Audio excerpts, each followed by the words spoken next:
Hello, welcome back to Cracking the Cryptic. It's the 13th and there's not long to go in our Kickstarter, so do check out the link and pledge to buy our book, Cracking the Cryptic's Greatest Hits, Volume 2.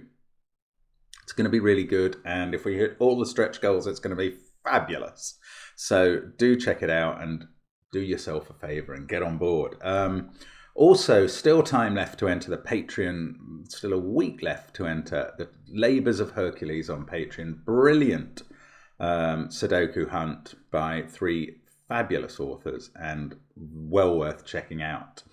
Now, what else we got going on? We've got, of course, all the usual, well, we've got a fair amount of unusual crossword content around at the moment. Do check that out as well on the channel and in Patreon. And the apps, we've updated the Domino app, we've created the Gas app. You can get them both if you go to the CTC app, which is in the app link, surprisingly, in the description field, where the first link is to this puzzle, which appropriately for the 13th is called Triskaidekaphobia by Andrew Zarkas. Now, Triskaidekaphobia is the fear of the number 13th, as every single one of you knew.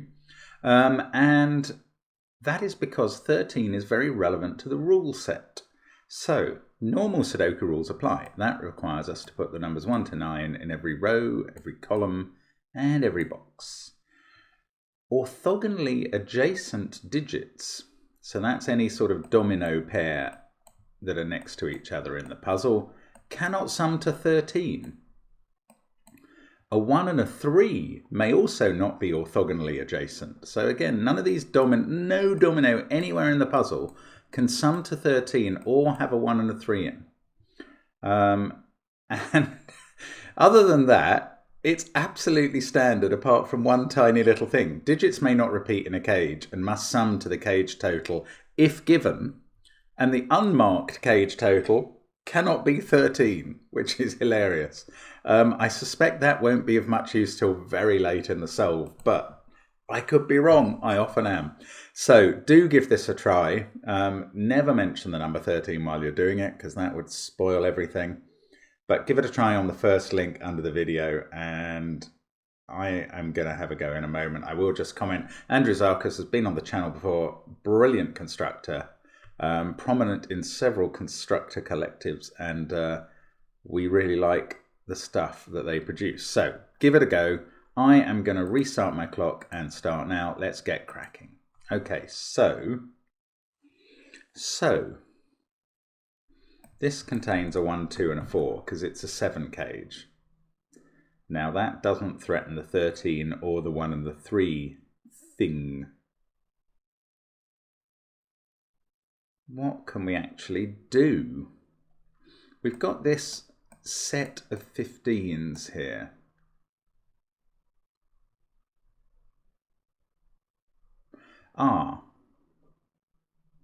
Right, okay. Here's something interesting about these groups of cells that add up to 15. And this is a knowledge bomb. 2 must be somewhere in this box. That is interesting in a way, because whichever cage 2 is in, the other digits it's sharing the cage with add up to 13. But they must not touch each other. And therefore, the 2 is the chaperone digit, the one that has to go in the middle. And we know that that's beautiful. We know that the middle cells in this cage are in that run of 3. So the 2 must be in there somewhere. And that very deliberately looks down the grid at this 9 cage and says there's no 2 in the 9 cage. That's fantastic. And it gets better, because now we know the 9 cage is made up of 1, 3, 5. If there's no 2 in it, it can't be 1, 2, 6, and it can't be 2, 3, 4. It has to be 1, 3, and 5. But the other bit of the rule is that 1 and 3 cannot be orthogonally adjacent. And that applies here. So they're going to be on the outsides of a 5. And that 5, which is a chaperone's chaperone, is our first digit in the grid. This is gorgeous. That looks across to here. And again, that makes it a 1, 3, 4 cage, because it can no longer be a 1, 2, 5 cage. And again, 1 and 3 have to be chaperoned, this time by a 4. That looks up to this cage and places the 4 there. And I am in love with this puzzle after 1 minute. That is fantastic. That's such a crazy beginning. And for once I know I definitely found the right break-in, because that's so beautiful. That's just mad. Look, here we go again. 4 in those positions means there's a 4 in this 21 cage. Now, that means the 21 cage must add up with a 4 plus 17. It must consist of 4, 8 and 9. And again, there's a pair of digits there that must be chaperoned and kept apart. And that is by an 8, so that 4 and 9 do not cuddle up together. And we get an 8 there. Of course, we look across and we work out that this 15 cage is a 6-9 pair. Then we look up and we work out that this 15 cage, if it was 6-9, it would break that cell, so it must be an 8-7 pair. This 15 cage, it's just a beautiful linear chain, this puzzle. This 15 cage can't be a 7-8 cage or it would break that cell, so it's a 6-9 cage. And I think we might have suddenly run out of the good stuff. I don't know, we'll see. That already, this puzzle is very, very nice. No, look, that looks down at this 15 cage. And because of 6-9 there, this can't be a 6 or 9, so we've got another 7-8 cage. Now, 8 is going to have to be in these cells, and 7 somewhere in those 3. 4, 7, 8, 1, 3, not sure. I mean, this run of really interesting stuff had to run out sooner or later. I still don't think we can use this not 13 cage this early. What can we do now, though? I mean, it's so much has been done. It's hilarious. I love this. Now, yes, I'm thinking about these cages. One of them has a 9 in, and that can't share space with an 8, 7 or 6, because then the total will get too high.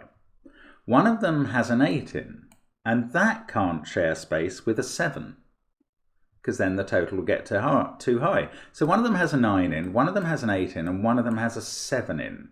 The 6 is going to have to be in either the 8 cage or the 7 cage.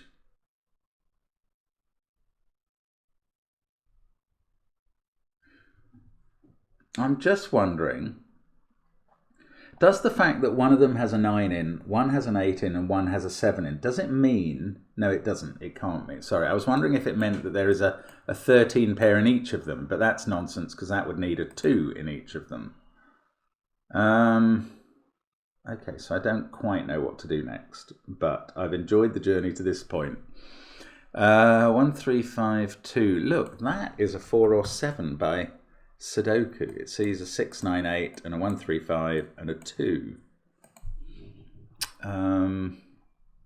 8 and 9 are confined to these cells.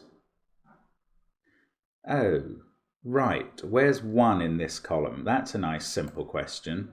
Well, the answer is it can't be in those cells because of that 1, 2 pair, and it can't be in those cells because of the 1, 3 pair, so it must be here.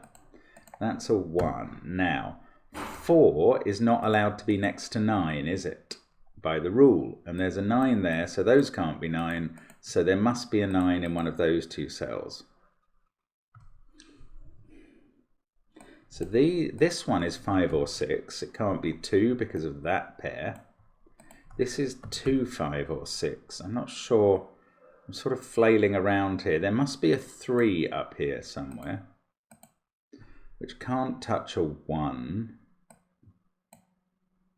There must be a 3 in these cells, which also can't touch a 1. 2 is in some respects the only totally unconstrained digit by the rule set, because 1 and 3 can't touch each other, and all the digits that add up to 13, they have a digit they can't touch.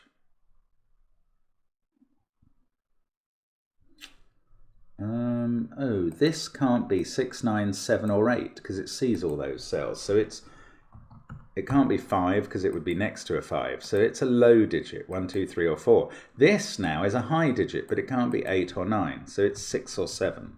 making that one specifically 3 or 4. Does that get us anywhere? It it means that 6 and 7 can't be in those cells, or there would be a 13 pair touching, which feels unlikely to be significant yet, but you never know. It does mean this can't be a 7 either, or it would make that a 6 and create a touch. So we've got 7 in those two, 8 in those two, 9 in those two. Now 6 can't be in that pair of cells because it would be touching 7. And it also can't be here. That's quite interesting because it then would be touching 7 there. So 6 has to be in the bottom row. 2, as I've just remarked, is very unconstrained, so we can't really do much with that. 5 isn't allowed to touch 8, so it can't be in those two, but that's not powerful. I wonder if I'm just missing something here.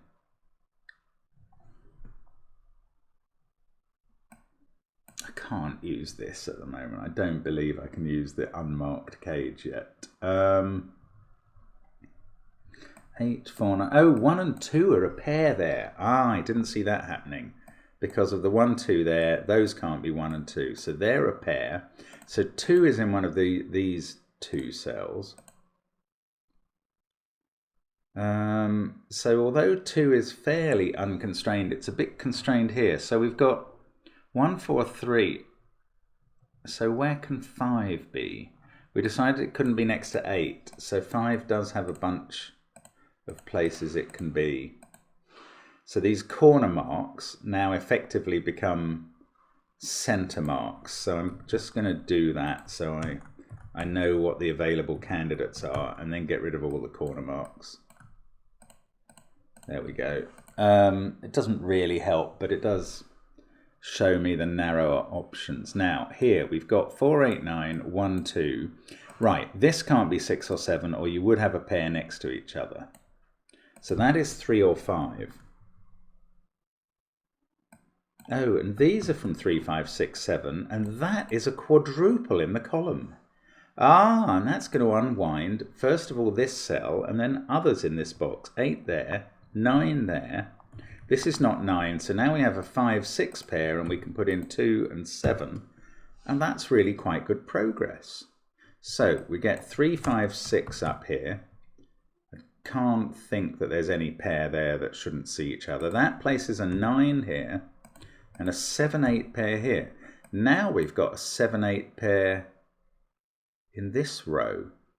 So one of these cages contained a 9, 1 a 7, and 1 an 8. And the 7, 8 pair there says this is the one with the 9 in.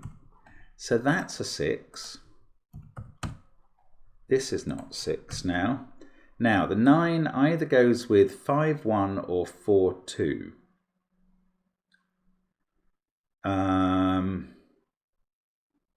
And that forms a pair, a virtual pair of 1s and 2s with that cell. So 1, 2 and 9 are gone, and 6 and 7, 8. Everything else is from 3, 4 or 5. So one of those two must be a 3. We're getting a little bit closer to using this crazy 13 cage, but not very close.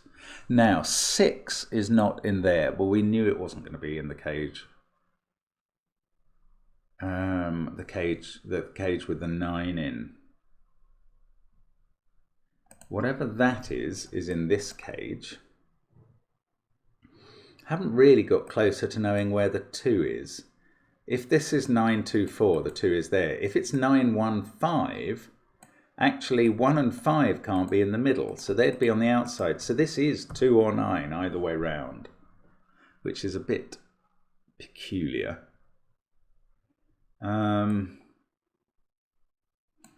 3 and 7. 7 must be in one of those two cells. Which, okay, is that true? Yes, in this column, I think that is true. 7 must be in one of those cells. In fact, that 7, 8 pair is looking at that cell. That's what I should have noticed. 6 goes there, 4 goes there. That can't be next to 9, so we get 6, 9. 6 can't be next to 7, and that's suddenly unwinding all sorts of things. There must be a 7 in this cage now. With what? With 2 cells that add up to 8. That could be 2, 6 or 5, 3. Again, this middle cell is constrained because if it's 5, 3, they go on the outsides because of that group. If it's 7, 2, 6, 6 goes in the middle. 5, 1, 3, 4 or 7. So we're getting closer again. 7 is in that one, 9 is in that one, 8 is in this one. And I don't know what it goes with, and I think there are actually 3 possible pairs this time, but I do know that it puts an 8 here. And now I'm beginning to wonder about, I'm still going to have to get one more digit before this cage can help me, I think. So we've got a 9 to put into one of, oh, look along this bottom, 7, 8, 5, 6, 2, and a 1, 3 pair. That is 4 or 9. One of these is 1 or 3, and the other is 4 or 9. There is a 9 in one of those 2 cells. 5, 3, 4, 1. This is 2 or 9, just by elimination. Actually, I haven't been using... Right, 6 is not in those cells. We've got 3, 5, and 7. 8 can't be next to 5. Let's remove the pencil mark, the corner marks, because they're not always helpful. 9, 8, 7, 4, 6. Now, this doesn't have any constraints. And I'd forgotten that 1 can't be next to 3 for a while. Is that happening potentially there or there? Or there? Don't really know. 5, 1, 3. Okay, I'm looking up this column again. Oh, these must be from 2, 4, or 6, as they see 1, 3, 5 and a 9, 8, 7 triple.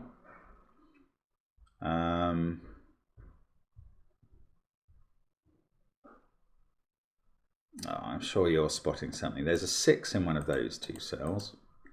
That 5, 6 pair helps me see that. There's a 5 in one of those 3. Oh, come on, we're getting close here. Come on, remember to be scared of 13. So, 8 can't touch 5 in this cage, can it? In this box at all. So 5 can't be in any of those cells. So it's in one of those 2.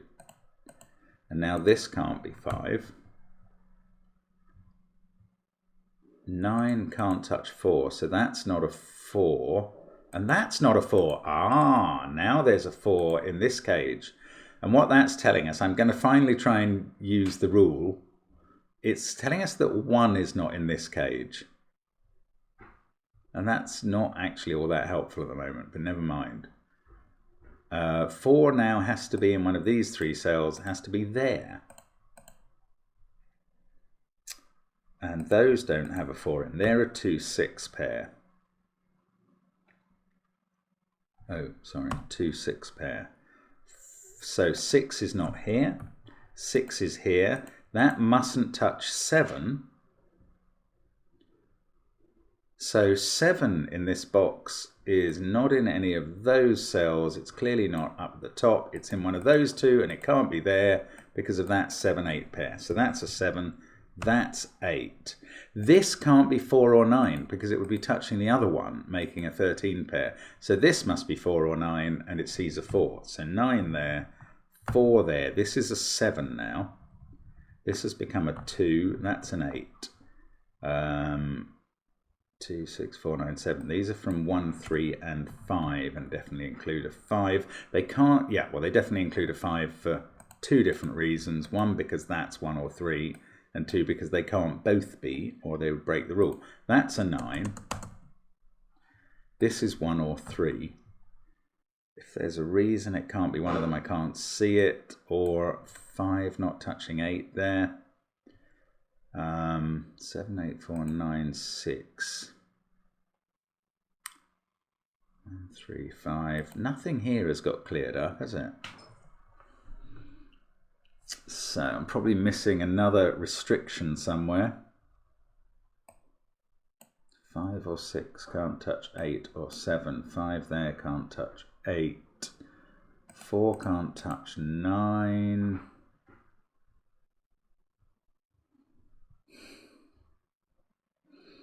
Okay, we're using this 13 cage again. 1 isn't in this cage, but it could be here or here, couldn't it? I can't see why not. 9, 4, 6, 8. This can't... Oh, 7 is in one of those two cells. That's just elimination. These are from 1, 2, 3, 5. I think we're very close to a finished solution, but 8's in one of those two. 6 somewhere here. 8 being in those means 5 can't be. That's not that helpful. That can't be a 6 because it's next to 7. How can I not see that? 7 is not there. 9 and 8 are not here and here. So 5 can't be there. 6 can't be here. Or here. But 6 could still be in row 2 at one end or another.